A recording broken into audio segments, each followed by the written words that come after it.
pessoal, tudo bem? Eu sou a Kelly Fausto, estou aqui com mais um programa Pack Gallery Channel com Zé Luiz Entrevista para vocês. E o nosso entrevistado de hoje é Antônio Jordão, presidente da empresa Ecolabel, que vai falar para nós sobre decoração de embalagem. É com você, Zé.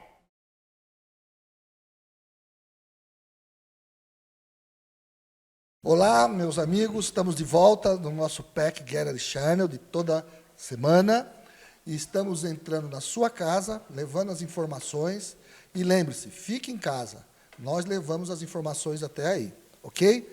Hoje eu tenho o privilégio de ter aqui ao meu lado Jordão, que é um grande especialista em decoração, montou uma empresa fantástica, a Ecolabel. E eu gostaria, Jordão, que você começasse falando primeiro do teu negócio, da tua empresa, e o que levou você a ser um grande empresário desse sistema de decoração de embalagens. Bom, eu era um alto executivo de uma multinacional italiana durante muitos anos, e aos 35 anos eu percebi que não valia mais a pena continuar no mundo corporativo, porque ele consumia muito e eu estava perdendo a minha vida, o contato com meus filhos, não estava vendo eles crescerem. Então eu tomei uma decisão de sair. E nesse processo de saída, eu acabei ficando sócio numa operação, eu venho do mercado financeiro, eu acabei ficando sócio numa operação financeira dessa multinacional e depois surgiu uma oportunidade para comprar a gráfica que ela possuía, porque ela estava concentrando os negócios só nos core business, que eram basicamente dois. Eu comprei essa gráfica, ficava próximo da minha casa e aí a minha qualidade de vida melhorou muito. Porque eu podia almoçar com a minha família, levava as crianças para a escola, construí uma casa no Guarujá, onde eu podia levar os amigos dos meus filhos. Enfim, foi um período muito bom, na década de 90, até que tudo mudou. Aí veio a internet, e aí a gráfica convencional foi se alterando, e nós fomos procurando algumas alternativas de mercado. Como nós não íamos pela porta larga, que é aquela onde você tem... faz certas coisas que não batiam muito com os nossos princípios, nós optamos por investir em coisas diferentes. Eu me lembro que na primeira reunião que eu tive com o nosso pessoal comercial, eu falei que nós íamos adotar uma política ética, uma política de respeito, de pagar os tributos, etc. E o meu vendedor mais velho disse, vocês vão quebrar. Depois de 10 anos, as 6 gráficas que eram nossas concorrentes quebraram e nós continuamos vivos. Por quê? Porque nós somos atrás de tecnologia. Nós fomos para feiras nos Estados Unidos, na Bélgica, na Alemanha, etc. Fomos buscar alternativas e, num determinado momento, o nosso cliente principal da época, o McDonald's, pediu que se fizesse um retransfer para umas canequinhas dos personagens, na época, o Ronald, a Shake, enfim, aqueles personagens deles. Nós não tínhamos a menor ideia do que era isso, e nós acabamos indo atrás, fizemos, foi um sucesso, e aí nós percebemos que tinha uma enorme oportunidade. Por quê?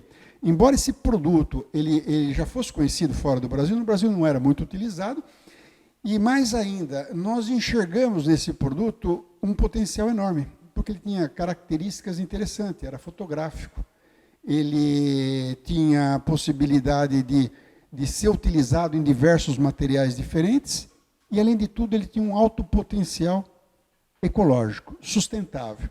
Então, nós focamos nesse mercado e, daí para frente, fomos desenvolvendo o Transfer, que hoje é muito diferente daquele primeiro que nós fizemos. E me diga uma coisa, em que momento você optou em ser uma empresa ecologicamente correta? Foi assim, como nós não tínhamos possibilidade de competir com os demais concorrentes, principalmente o pessoal de rótulos, do qual eu fazia até parte, eu era diretor da BIEA, uma organização dos produtores de rótulos autoadesivos, mas eu não conseguia competir com eles porque... vamos dizer assim, a gente tinha uma forma de enxergar a realidade diferente. Então, nós tivemos que buscar alternativas, e essas alternativas passavam, ao invés de negociar com a área de compras, negociar com a área de desenvolvimento. Então, desenvolvimento, marketing, etc., trazendo novidades para esse tipo de mercado. Então, aí nós percebemos que, opa, tem uma oportunidade. A ecologia, ela vai ser uma demanda muito forte no futuro. Nós estávamos há 20 anos atrás, né? Então, nós enxergamos isso, e assim como aconteceu com o cigarro na década de 80 e 90, que num determinado momento, a nível mundial, se chegou à conclusão de que o que se arrecadava com os tributos do cigarro, que não era pouco, era cerca de 70% e tal, não era suficiente para financiar o custo médico, o malefício dele. Então, quer dizer, de repente se tomou uma decisão a nível mundial, e aquilo que em 80 era normal, fumar em casa, no restaurante, no avião, era charmoso e tal, o cara do Marlboro lá com o cigarro em cima. De repente isso virou uma coisa muito brega, muito fora daquilo que seria o politicamente correto. Exato. Né?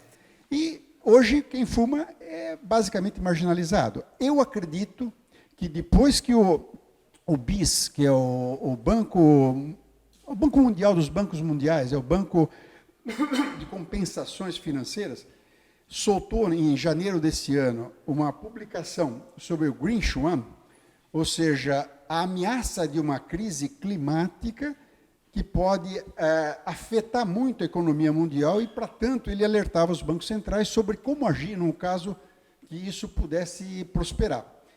É claro que isso não está aqui na esquina, mas, assim como aconteceu com o cigarro lá atrás, ou seja, uma decisão de que o risco de uma crise climática custa muito, seguramente vai gerar uma série de pressões sobre as empresas para que mudem de processos que não são ecológicos para processos que sejam sustentáveis. Isso é a nossa crença.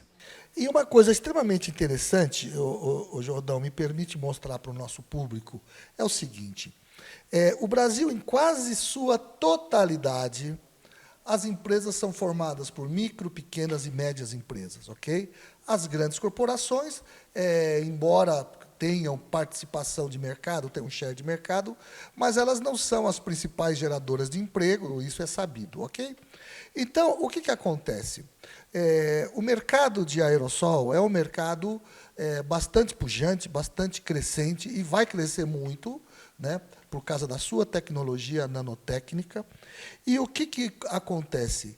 As empresas micro, pequenas e médias tinham muita dificuldade de participar desse mercado. Por quê? Por causa do custo. Quando você fosse comprar uma lata impressa, obviamente o fabricante, pelo seu porte, pelo seu tamanho, não consegue te entregar menos de 50 mil latas, 30 mil latas, 70 mil latas. E isso é inviável, porque você nunca faz um produto só. Você sempre tem variações, vários itens dentro daquela marca. Então, o sistema RIT Transfer, que depois o Jordão vai detalhar um pouquinho mais, se não for nesse programa, será no outro. O que acontece? As pessoas podem comprar a lata branca, porque o fabricante de lata de aerosol ele tem estoque pronta entregas de latas brancas. Então, se você quiser comprar muito menos lata, você compra muito menos lata. E entrega para o Jordão, e ele promove a impressão pelo sistema RIT Transfer, a um custo compatível, porque você vai poder ter 5, 6 variações da mesma marca, a um custo muito satisfatório. Então, Jordão, me fala um pouquinho do que foi o desafio de desenvolver a impressão transfer numa lata de aerosol. Eu acompanhei e vi que você fez um esforço enorme. É o seguinte, o RIT Transfer, como vocês podem ver, ele tem qualidade fotográfica. Essa é uma das grandes vantagens. Assim como os rótulos autoadesivos também têm essa qualidade fotográfica. Mas ele também tem uma alta cobertura de tinta, como o serigráfico. Então, nesse sentido, também ele permite uma série de opções, porque você tanto pode conseguir pequenos pontos para uma definição melhor da imagem, como você pode fazer coberturas, chapadas, etc., quando você tem um fundo, por exemplo, transparente, como é um caso de uma mamadeira, só para comparar com a lata, né? Esses dois foram dois desafios interessantes. Por quê? No caso da lata, o que acontece é que ela, se você colocar muita pressão, ela pode amassar. Agora, o transfer é um sistema onde... É que nem, sabe aquelas tatuagens de chicletes que todo mundo conhece, que punha na mão, esfregava? Calcamonias, que não uma calcamania.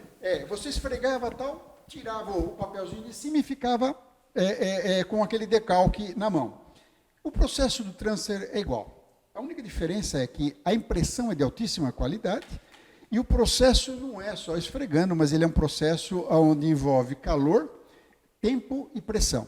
Então, numa lata, o grande desafio é você conseguir baixar a pressão até um ponto onde você não amassa a lata e compensar isso com o tempo e com o calor. E nós conseguimos um equilíbrio que foi bastante interessante, e esse equilíbrio a gente consegue muito através do processo químico. Tá? Porque o heat transfer, ele tem... É um filme onde nós imprimimos... Antes de imprimir, nós fazemos um tratamento, ou seja, nós colocamos um release coat, que é um desmoldante, um protetor, e esse protetor ele vai depender do uso da peça. Se for uma peça, por exemplo, que vai ser utilizada com muito manuseio, como um lápis cosmético, por exemplo, esse daqui da Faber, que foi feito... É uma amostra da Faber, esse daqui, mas tem o da Avon, tem outros aqui. Tem que resistir ao ácido úrico. Okay.